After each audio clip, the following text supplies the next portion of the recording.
Bien, je retrouve Knockmist, la célèbre Knockmist, celle que vous avez vu beaucoup dans les stories d'Instagram l'année dernière avec le bêtisier. Alors comment vas-tu? Bonjour, je vais bien, je vais bien. Il fait un peu froid, un peu chaud maintenant, et je sens que le soleil va m'aveugler de temps en temps, mais ça va. Quelles sont tes actualités littéraires? Tu as publié de nouveaux livres cette Alors année? oui, j'ai effectivement publié de nouveaux bouquins. Ils sont pas tous là. Il y a le deuxième tome et le troisième tome qui sont sortis de la Tour de l'Oubli. Donc du coup, on est toujours sur une réécriture de réponses.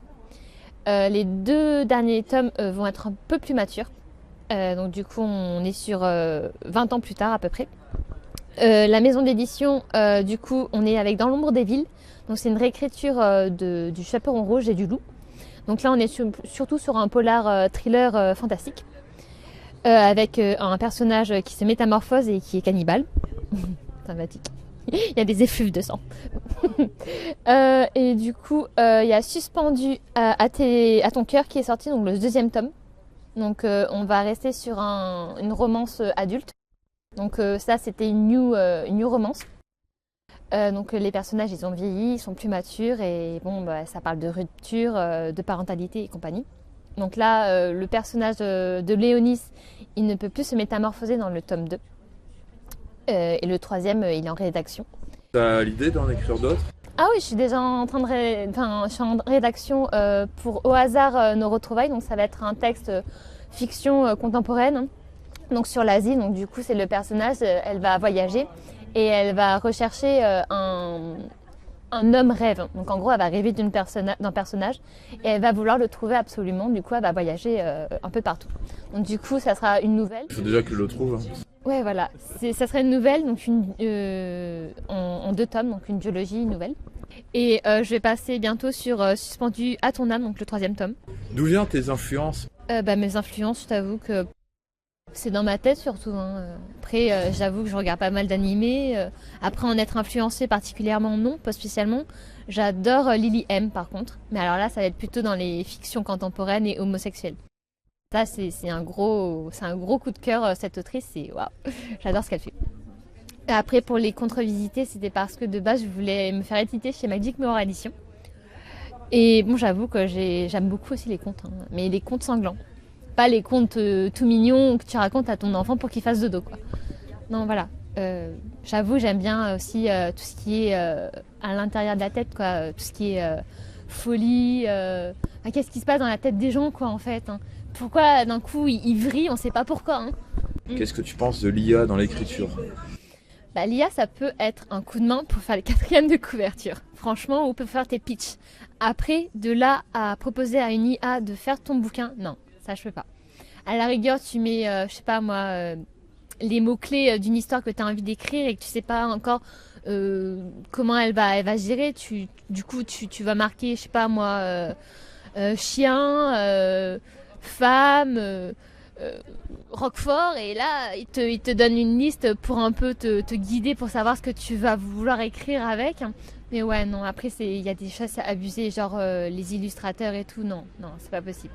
Soit tu fais tes couvertures toi, soit tu proposes à un graphiste, à un illustrateur, mais voilà quoi, tu demandes pas à une intelligence artificielle de le faire pour pas grand chose. Après, je peux comprendre qu'il y a des personnes qui n'ont pas beaucoup de moyens. Moi, j'ai pas beaucoup de moyens. Pourtant, je suis allée chercher une graphiste pour faire le relier de la Tour de l'Oubli. Pour le moment, même c'est le début, que penses-tu de ce 6e festival fantastique de Béziers? Bah écoute, ça m'a l'air sympathique. J'ai l'impression que cette année, ils ont un petit peu mis la barre un peu plus haute parce qu'on est allé directement dans dans l'amphithéâtre. L'année dernière, pas du tout.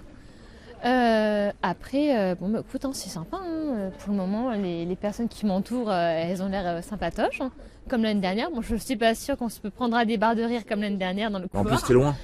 Oui. T'es pas au premier étage. C'était rigolo le premier étage quand même. Avec la petite bande là, c'était sympatoche. Alors, grande question que doivent se poser aussi tes abonnés. Pourquoi tu réalises de l'ASMR en mangeant? Je t'avoue, j'ai en pas beaucoup montrant un d'abonnés. livre? J'ai pas énormément d'abonnés, mais tu vois, j'aime bien regarder les. C'est bizarre ce que je vais dire, j'aime bien regarder les gens qui mangent. Ça me donne envie de manger, et vu que je suis quelqu'un d'hyper gourmand, je regarde quand par exemple tu peux pas t'acheter du saumon, tu regardes les gens manger du saumon. Et du coup, je me suis dit cet été, écoute, Ça fonctionne pas trop sur Instagram et TikTok. Essaie de faire un truc que les gens ils regardent souvent. Du coup, je me suis dit, bah, si je faisais un ASMR en mangeant et comment ça s'appelle, en proposant le bouquin que j'ai lu. Parce que bon, j'aime bien lire et j'avoue que des fois, j'aime bien laisser des commentaires, des avis sur mes bouquins, enfin sur mes lectures. Donc du coup, j'ai commencé à faire ça. Et je t'avoue que j'ai pas forcément grande vue non plus. Hein. D'accord.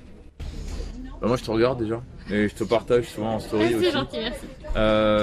L'année dernière ici avait été créé le sondage sur l'imaginaire, je sais pas si tu te rappelles. Il y a une troisième question qui est venue se rajouter. D'après toi, quelles sont les limites de l'imaginaire? Je pense qu'il n'y a pas de limite. Tu regardes les gens, tu regardes toutes les méchancetés, la cruauté qu'ils font, ou même toutes les beautés qui se passent. Il n'y a pas de limite. Hein. À la créativité humaine, je pense pas qu'il y ait de limite. Hein. Regarde, tu vas dans tout le stand de partout, on n'écrit pas la même chose. Hein. On écrit peut-être sur les mêmes genres et tout, mais à mon avis, il y a plein de trucs qui... Voilà. Je pense que l'imaginaire, il n'y a pas de limite. C'est comme les chiffres, il n'y a pas de limite aux chiffres, c'est pareil. Comment trouves-tu l'étincelle pour écrire? Est-ce que ça vient d'une musique à un moment donné de la journée ou un paysage Je sais pas dire, ça fait plus de 10 ans que j'écris, donc j'imagine que c'est devenu naturel. Hein. Je me lève le matin et puis l'après-midi, je commence à écrire. Hein. Après, effectivement, j'ai besoin de musique pour écrire un peu mieux. Mais des fois, quand la musique elle se coupe au bout de 2 heures, je me rends compte qu'elle s'est coupée. Je me dis, ah bon, bah, faut que je la remette. Hein. Ouais, mais j'aime bien aussi la musique, écoute la musique pour écrire en tout cas. Mais après, l'étincelle, je pense qu'elle est à l'intérieur de moi et c'est beaucoup aussi de persévérance. Et comme je te dis, c'est vraiment une grosse part de moi. Hein.